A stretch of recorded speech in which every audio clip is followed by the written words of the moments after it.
दोस्तों, स्वागत करती हूँ आपका। किसी गांव में एक सज्जन रहते थे। उनके घर के सामने एक सुनार का घर था। सुनार के पास सोना आता रहता था और वह गढ़कर देता रहता था। ऐसे वह पैसे कमाता था। एक दिन उसके पास अधिक सोना जमा हो गया। रात्रि में पहरा देने वाले सिपाही को इस बात का पता लग गया। उस पहरेदार ने रात्रि में उस सुनार को मार दिया और जिस बक्से में सोना था उसे उठाकर चल दिया। इस बीच सामने वाले सज्जन लघु शंका के लिए उठकर बाहर आए। उन्होंने पहरेदार को पकड़ लिया कि तू इस बक्से को कैसे लेकर जा रहा है। तो पहरेदार ने कहा, तू चुप रह, हल्ला मत कर। इसमें जो कुछ है कुछ तू ले ले और कुछ मैं ले लूँगा। सज्जन बोले, मैं कैसे ले लूँ, मैं चोर थोड़ी ही हूँ। पहरेदार ने कहा, देख तू समझ जा, मेरी बात मान ले, नहीं तो दुख पाएगा। पर वे सज्जन नहीं माने।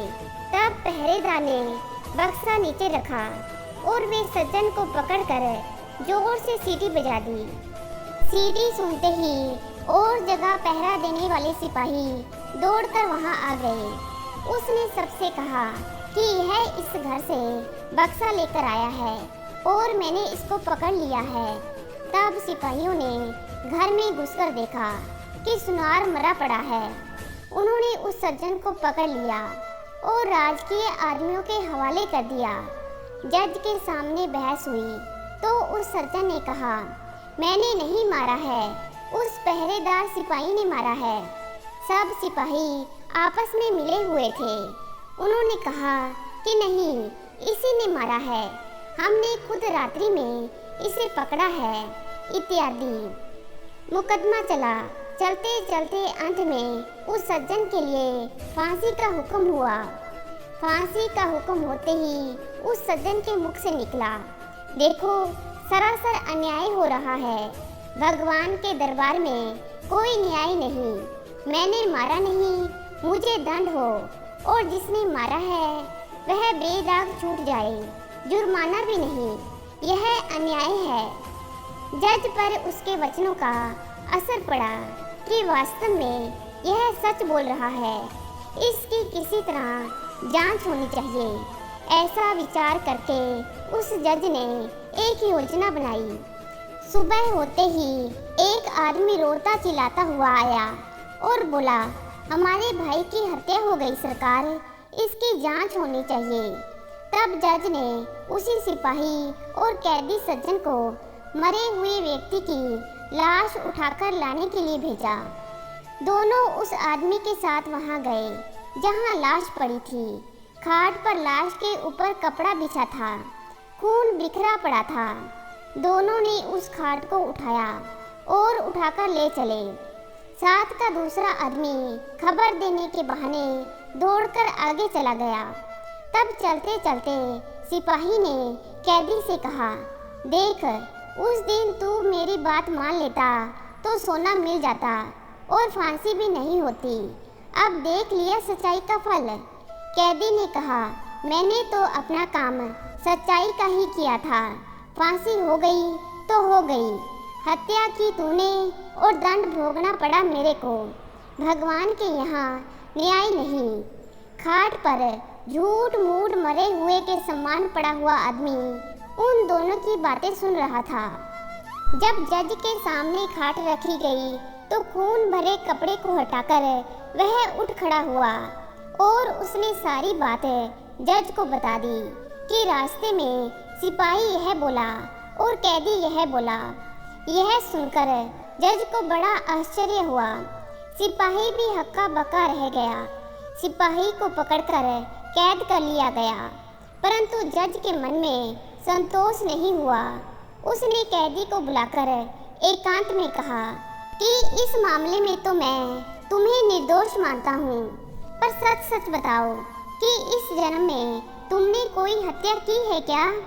वह बोला, बहुत पहले की घटना है। एक दुष्ट था जो छिपकर मेरे घर मेरी स्त्री के पास आया करता था। मैंने अपनी स्त्री को तथा उसको अलग अलग खूब समझाया, पर वह नहीं माना। एक रात वह घर पर था और अचानक मैं आ गया। मेरे को गुस्सा आया हुआ था। मैंने तलवार से उसका गला काट दिया और घर के पीछे जो नदी है उसमें फेंक दिया। इस घटना का किसी को पता नहीं लगा।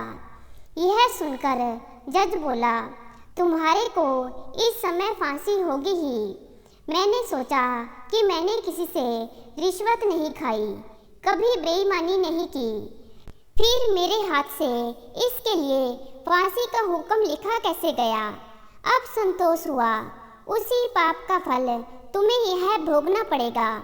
सिपाही को अलग फांसी होगी। उस सज्जन चोर सिपाही को पकड़कर अपने कर्तव्य का पालन किया था। फिर उसको जो दंड मिला है वह उसके कर्तव्य पालन का फल नहीं है, बल्कि उसने बहुत समय पहले जो हत्या की थी उस हत्या का फल है। कारण कि मनुष्य को अपनी रक्षा करने का अधिकार है, मारने का अधिकार नहीं। मारने का अधिकार रक्षक क्षत्रिय का, राजा का है। अतः कर्तव्य का पालन करने के कारण उस पाप का फल उसको यही मिल गया और परलोक के भयंकर दंड से उसका छुटकारा हो गया। कारण कि इस लोक में जो दंड भोग लिया जाता है उसका थोड़े में ही छुटकारा हो जाता है, थोड़े में ही शुद्धि हो जाती है, नहीं तो परलोक में बड़ा भयंकर दंड भोगना पड़ता है। तो दोस्तों, इस कहानी से यह पता लगता है कि मनुष्य के कब किए हुए पाप का फल कब मिलेगा इसका कुछ पता नहीं।